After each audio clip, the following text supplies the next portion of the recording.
Dès 1898, le mouvement des boxeurs en Chine veut chasser les étrangers du pays.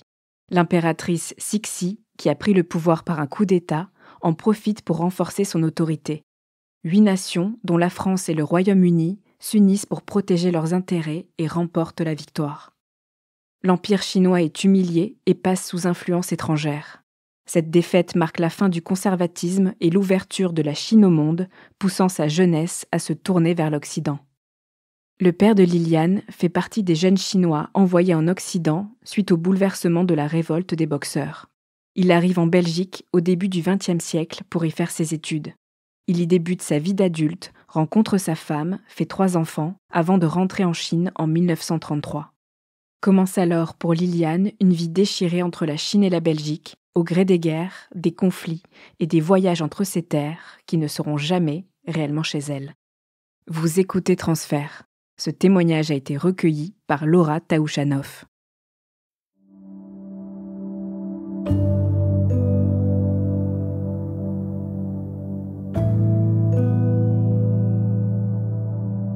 Je m'appelle Liliane et mon prénom chinois c'est Haiyun et ça veut dire nuage de la mer.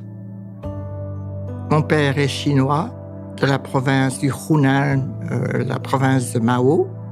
À l'âge de 16-17 ans, on lui a payé un voyage pour aller jusqu'en France.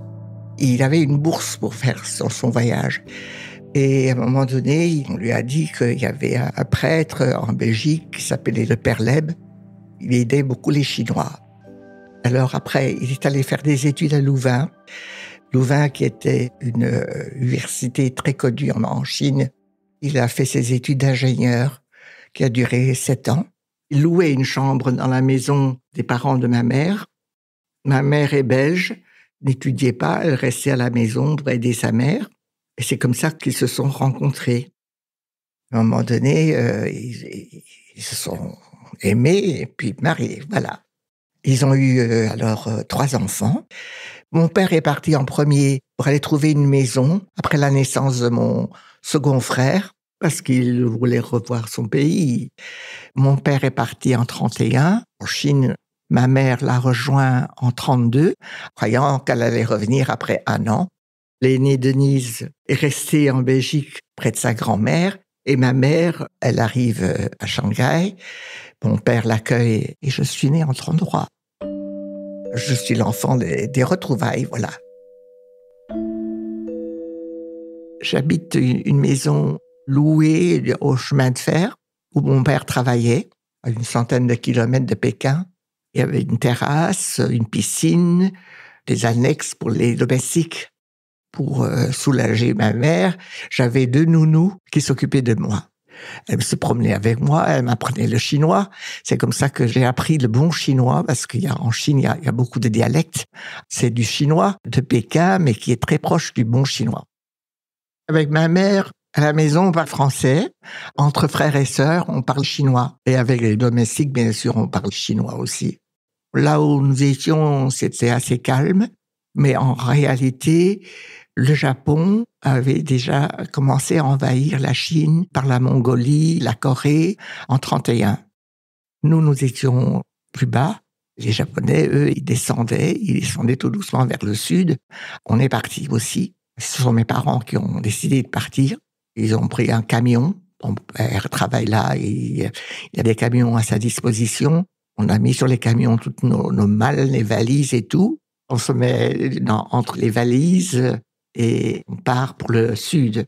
Et on s'arrête à Changsha, dans la ville de mon père, chez mes grands-parents. Je suis toute petite. Tout d'un coup, j'entends du... Ça y est, je me dis, un avion qui arrive, il faut aller se cacher. Et alors vite, on s'apprête avec ma mère, on s'habille, on descend, c'était très tôt le matin, à 6h. On descend et quand on arrive en bas, c'était ma grand-mère qui était au bas de la porte en train de dire ses prières bouddhistes. On a eu peur, bien sûr, qu'on a cru que c'était des avions bombardiers qui arrivaient pour nous bombarder. On reste là pendant 1 an à peu près. Après, on descend vers le sud, au Vietnam. On reste pendant 2 ans à Lang Son.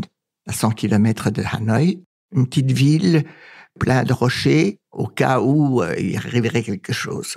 On allait se cacher dans ces rochers, mais il y avait aussi des ours, mais ils avaient peur du feu. Alors, quand on voulait, nous, aller nous cacher là, on prenait un flambeau avec nous pour leur faire peur, pour qu'ils s'en aillent. C'était l'Indochine, une colonie française, très, très différent, mais très beau aussi. Hein.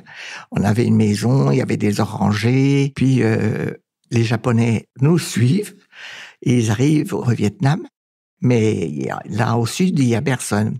Retour en Chine, par le sud donc, cette fois-là. On arrive alors au Yunnan. Là aussi, mon père travaillait au chemin de fer, et ce chemin de fer, c'était construit par les Chinois, mais appartenait aux Français. Et donc, on habite à la gare, et les rails de chemin de fer, ça passe devant notre jardin, et donc un espace de 40 mètres pour ne pas se faire écraser par des trains. Il y avait des soldats chinois qu'on envoyait combattre. Et ces Chinois étaient maigres. Ils s'arrêtaient pour que les soldats puissent manger.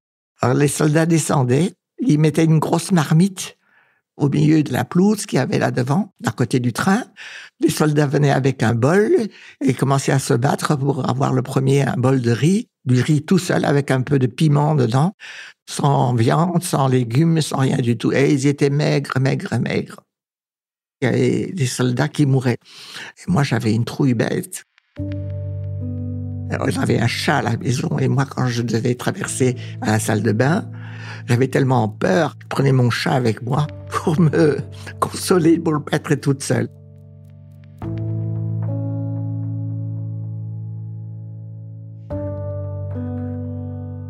Notre maison était entourée à l'arrière par un mur en grosse pierre qui mesure quelque chose comme 3 mètres de haut.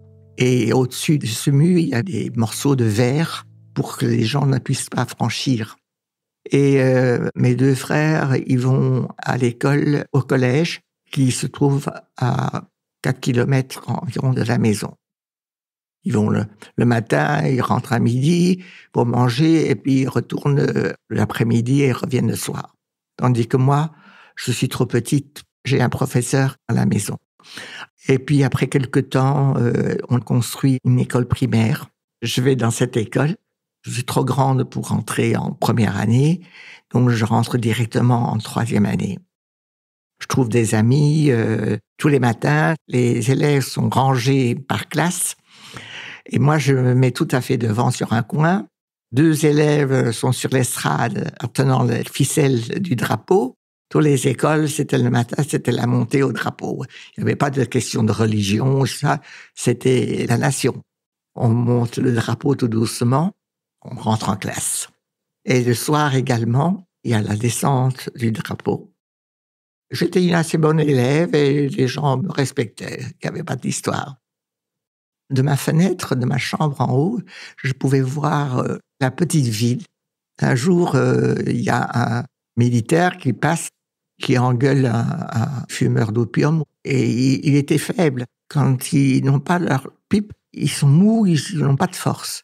Alors le fumeur, il est retourné dans sa maison, il a été tirer une pipe, il est revenu avec un marteau, il a flanqué un coup sur la tête du bonhomme. Il a presque assommé. C'était la vie comme ça. Dans ma maison, je voyais aussi les enterrements. De ma chambre, qui était plus à l'avant, je pouvais voir la montagne. Quand il y avait des enterrements, c'était toute une histoire. Il y avait des drapeaux, des chevaux, fabriqués en papier, hein, mais grands. Des oiseaux et tout ça qui devançaient.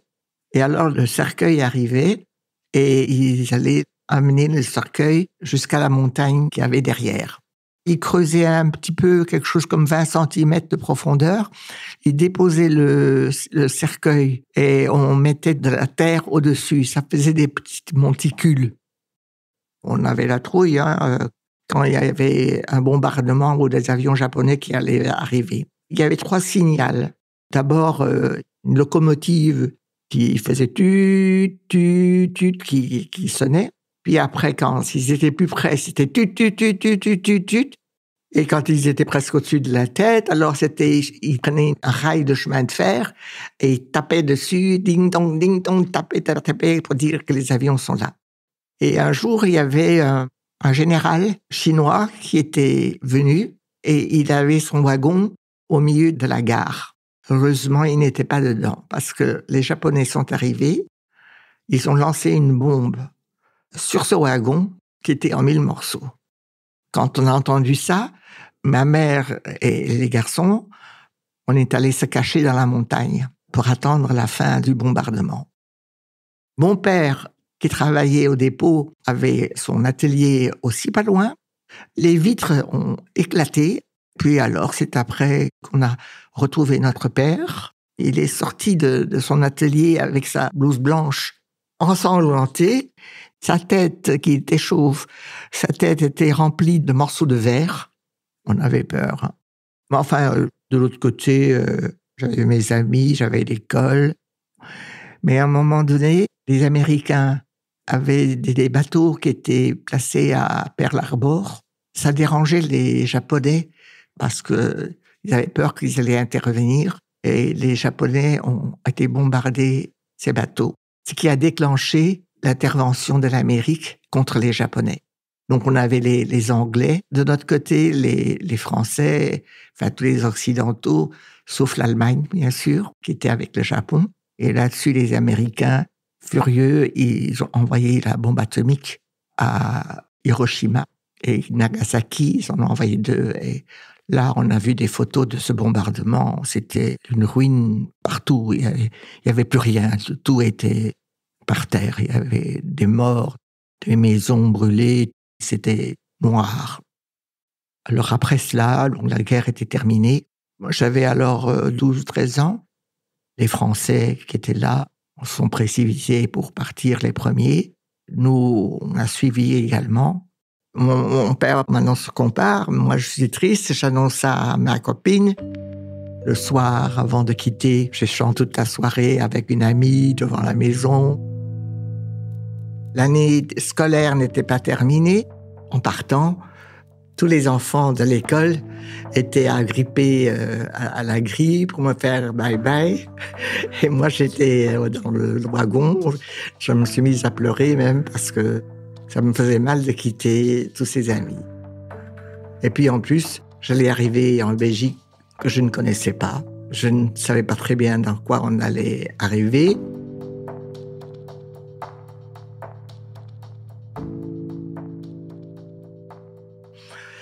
Mon père ne parlait pas beaucoup à nous. Il était assez taiseux avec les enfants. Moi, j'étais sa petite chérie. Il m'appelait Papa. Ça veut dire chérie. Mais il était très, très sévère. Ma mère, elle était contente de rentrer dans son pays. Et elle avait dit qu'elle partait pour 1 an. Mais avec la guerre, elle n'a pas pu revenir. Et finalement, elle est restée partie 14 ans. On prend le train pour aller jusqu'à Kunming, la province de Yunnan. Ma mère, mon frère aîné et moi, on habite dans un hôpital tenu par des Français parce qu'il y avait mon frère aîné qui était malade. Et mon père et mon autre frère, ils sont dans un hôtel en ville. Ma mère et moi, on faisait toutes les pharmacies pour essayer de ramasser tous les antibiotiques qu'il y avait moyen de trouver. Il a attrapé une angine au Vietnam. Il y avait des antibiotiques, mais on ne pouvait pas le lui donner parce que les antibiotiques, c'était pour l'armée. Résultat, cette angine avec des streptocoques a libéré des toxines qui se sont fixées sur le cœur et lui ont donné une maladie cardiaque. On attend 1 mois pour avoir l'avion. Puis un jour, on dit qu'on peut y aller. On prend un bus, on va au champ d'aviation. Et c'était des avions militaires. On s'asseyait sur les côtés de l'avion, sur des caisses en métal, dans lesquelles on pouvait fourrer des affaires dedans. 2 minutes après, on vient nous annoncer que l'avion ne part pas parce que le temps est trop mauvais, qu'on ne peut pas atterrir de l'autre côté. C'est embêtant parce qu'il faut tout déménager, retourner là où on était. Enfin bon, c'est comme ça. Et alors, je ne sais plus combien de temps on a attendu, on reprend l'avion jusqu'à Canton. J'ai une cousine, on est resté chez elle un petit temps. À Hong Kong, de nouveau, la même histoire, bloqué là pendant 1 mois pour avoir un bateau pour partir en Europe. Hong Kong est une jolie ville, il y a beaucoup d'Anglais parce que Hong Kong appartenait aux Anglais à l'époque. Mes parents partent pour aller chercher des billets pour le bateau, pendant que moi je les attends dans une rue avec une galerie. J'ai un manteau en fourrure, j'ai 13 ans et je parais plus âgé. Les Anglais qui passaient par là me disent « How much? How much ?» Et ils pensaient que j'étais une espèce de pute qui faisait le trottoir. Pressé que mes parents arrivent, parce que j'avais la trouille. Finalement, ils sont arrivés. On a eu les tickets pour avoir un bateau. On a eu alors le Champollion, un bateau qui transportait des militaires français pour aller de l'Indochine au Vietnam. On prend ce bateau. Mon frère aîné qui est malade, il a une place dans l'infirmerie parce que le bateau était plein. Trouver une place, c'était pas facile. Ma mère et moi en 3e classe, dans des lits superposés, avec d'autres personnes qu'on ne connaissait pas. Et mon frère et mon père dans les cales, dans des hamacs. Dormir, c'était pas agréable, mais quand même, on avait une salle à manger où tout le monde mangeait. Il y avait les ponts. On pouvait se mettre dans les transats, se faire brunir. On a passé par la mer Rouge, la mer Indienne, l'océan Indien. Vous voyez des poissons qui voltigeaient au-dessus de la mer. C'est très, très beau. On a voyagé comme ça pendant 1 mois. On arrive à Marseille. J'ai des grands yeux, je regarde tout, je vois tout des blancs. Avant, c'était des bruns. Ma mère était déjà blanche, mais enfin, c'était une personne parmi je ne sais combien d'autres. Là, c'est tout des blancs, d'autres langues et tout. Et après une semaine, on prend le train pour rentrer en Belgique. Et dans le train, je demande à ma mère, « Et comment ce sera la maison où on va aller ?» Ma mère dit, « Ce sera un poulailler, » qu'elle dit. Pour m'embêter, bien sûr. J'ai un poulailler, alors qu'on avait une belle maison là-bas. Je croyais à moitié, disons. On arrive à Bruxelles midi. Ma sœur, qui était restée en Belgique avec sa grand-mère, elle était l'aînée, donc elle avait 19 ans. Elle faisait ses études d'assistante sociale à Bruxelles. Et elle a été prévenue en dernière minute par les amis que ses parents arrivaient de Chine. Du coup, elle a dû se préparer en triple vitesse et elle est allée jusqu'à la gare du Midi et mes 3 oncles, les 3 frères de ma mère, sont venus aussi à la gare pour nous accueillir. Je me tiens un peu sur le côté, les autres se prennent dans les bras, des grandes embrassades, tandis que moi, je me suis un petit peu à regarder les autres faire. Je dis bonjour à ma sœur, petit bisou, mais bon, pas plus, quoi. Et c'est la première fois que je la rencontre. On part en taxi pour retourner à la maison de ma grand-mère. Et en chemin, on s'arrête chez un oncle où on est reçu le soir avec des tartines.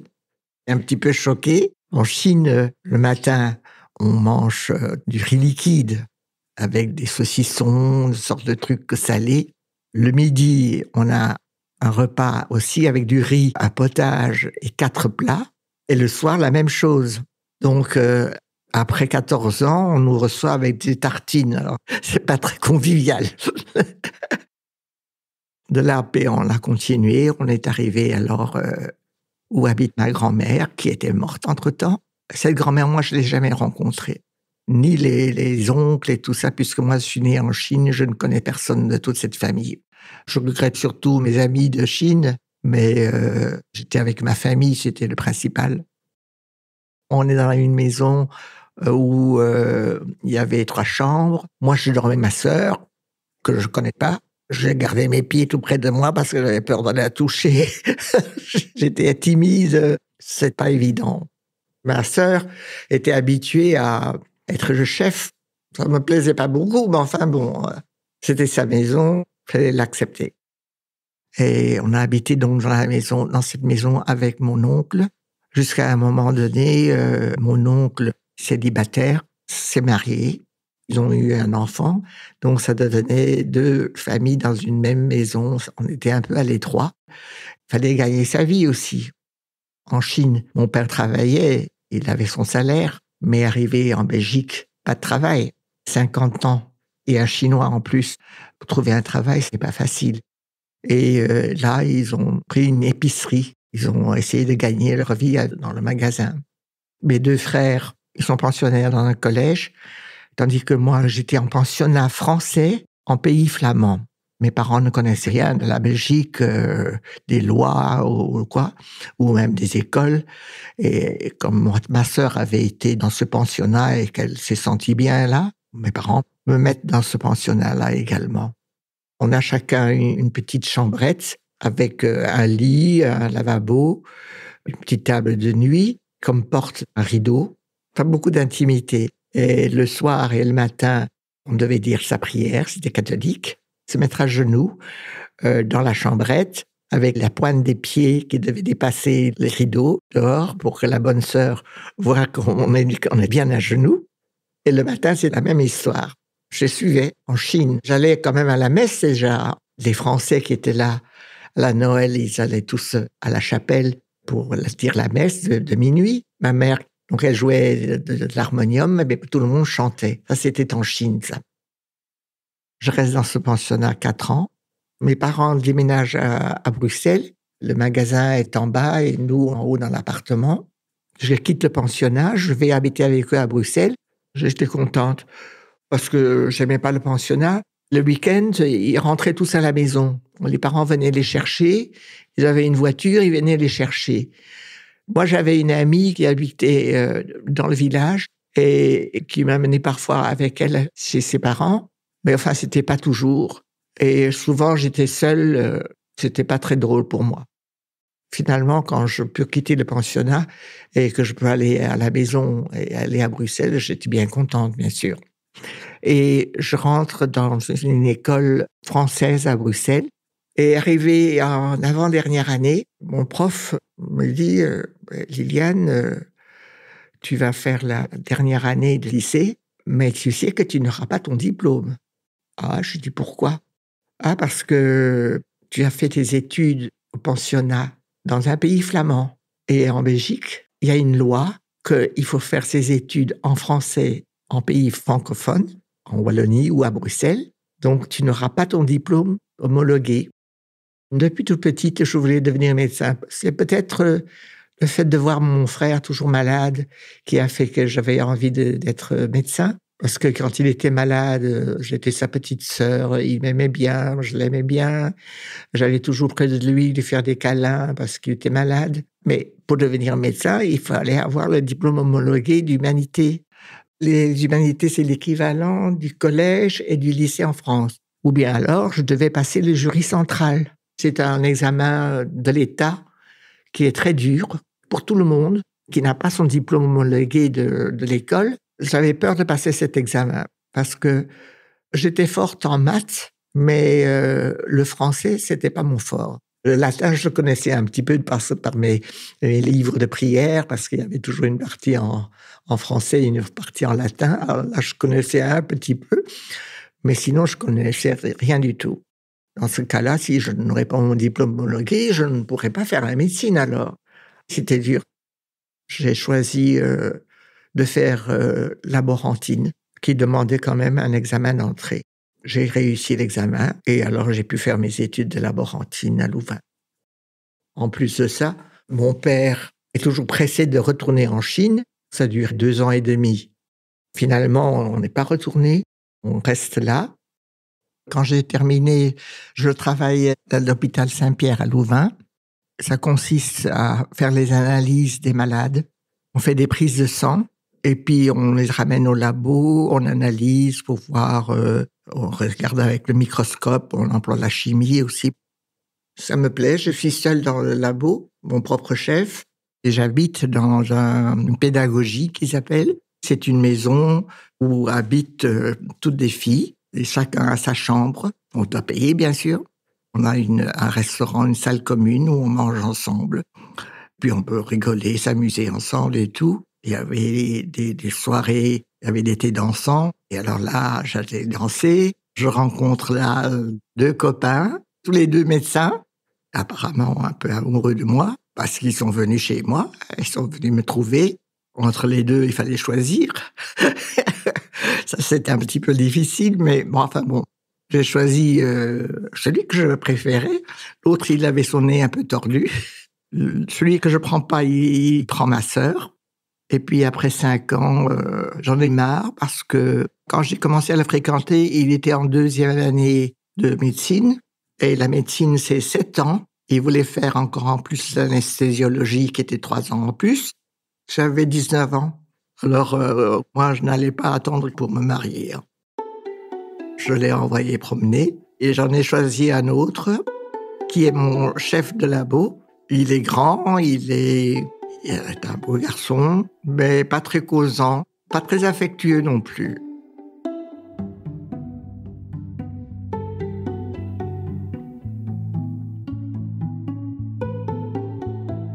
En 58, j'ai 25 ans. Au laboratoire, je travaillais beaucoup. Parfois, je reste jusqu'à des 9h, 10h du soir. Je suis contente d'être ici, mais j'ai voulu alors changer d'hôpital. J'ai été postulée dans un autre hôpital, mais avant d'être acceptée, je devais passer un examen de santé. Et à la radiographie, j'avais une tache sur les poumons.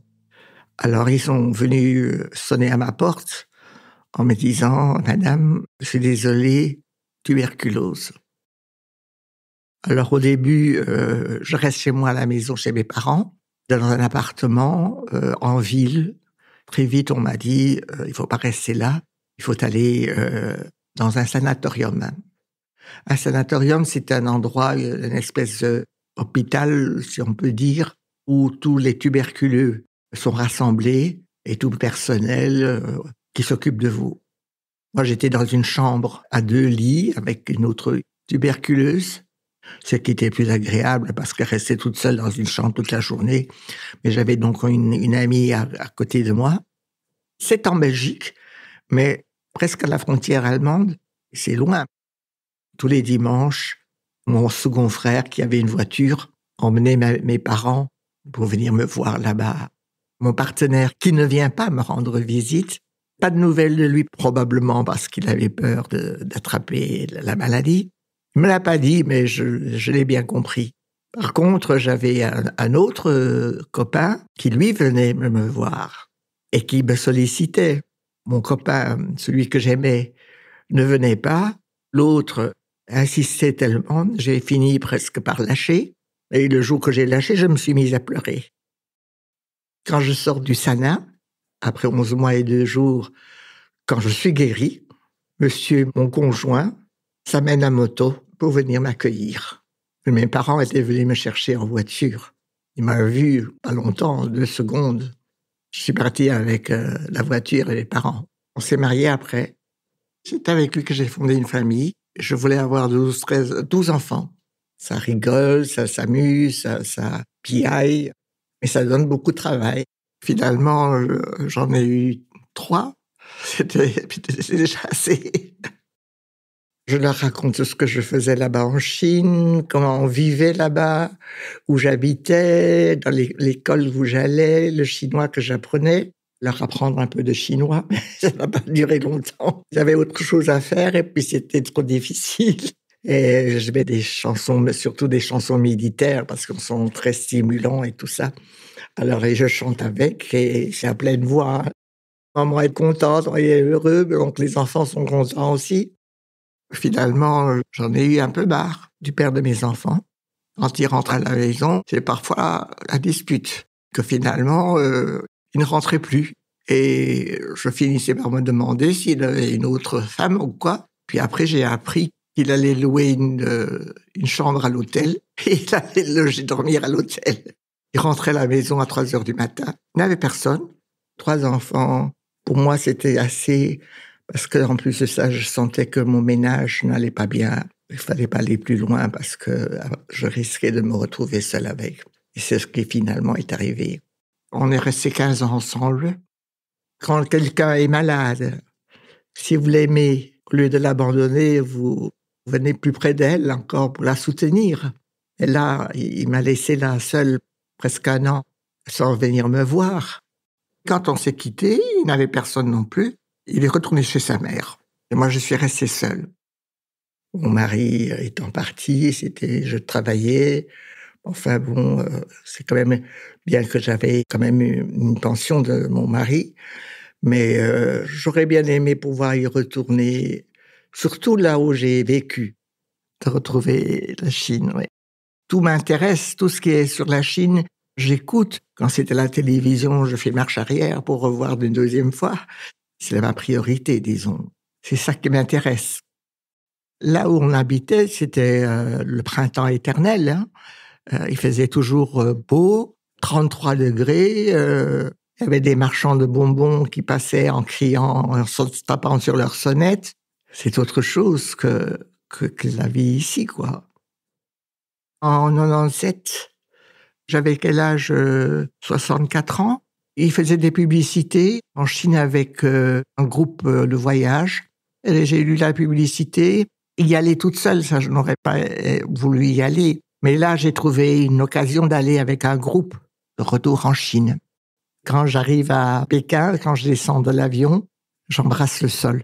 Heureuse de retrouver mon pays. J'ai pleuré. Puis après, à Canton, j'ai lâché le groupe, qui sont revenus eux seuls. Et moi, je vais chez ma cousine. J'étais pas tellement attachée. C'était vraiment pour aller voir. Enfin, ils habitaient une petite maison. J'ai dormi dans un lit en bois. Quand elle a essayé d'arranger mon lit, il y avait un cafard qui courait dessus et avec sa main, elle l'a chassé. J'ouvre des grands yeux. Je me dis, je vais dormir dans un lit, comme ça, elle me fait ronger après. Non, ça s'est bien passé, quoi. J'étais très heureuse de retourner en Chine. J'ai d'ailleurs fait un album avec les photos que j'ai prises et j'ai marqué dessus à la fin que je reviendrai.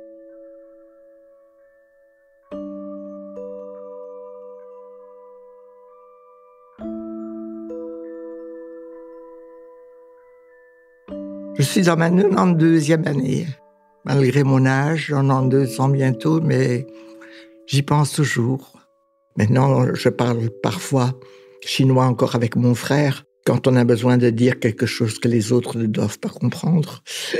Mais sinon, on parle français, maintenant, c'est oublié. J'y retournerai même bien à mon âge, mais bon, j'ai des problèmes de marche. Je ne me vois pas très bien suivre un groupe.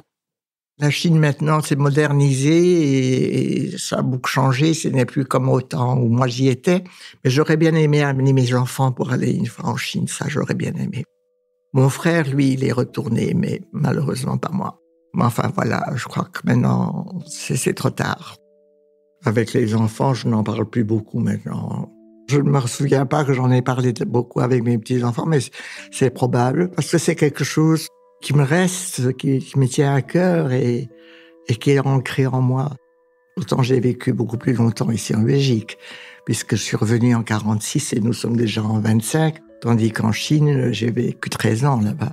Et la vie là-bas était certainement moins belle qu'ici. Ici, des belles villas, des beaux magasins et tout ce que vous voulez. À l'époque, c'était pas le cas là-bas. C'était la vie, la période de l'enfance, c'est la période qu'on aime.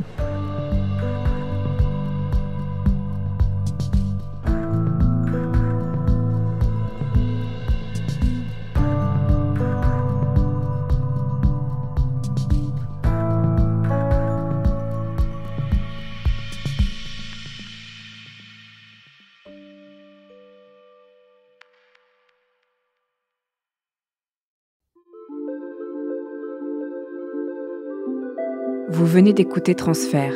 Ce témoignage a été recueilli par Laura Taouchanoff. Cet épisode a été produit par Slide Podcast. Direction de la production, Sarah Koskiewicz. Direction artistique, Benjamin Septem-Ours. Production éditoriale, Sarah Koskiewicz et Benjamin Septem-Ours. Chargé de pré-production, Astrid Verdun. Prise de son, Laura Taouchanoff. montage et habillage musical, Mona Delahaye.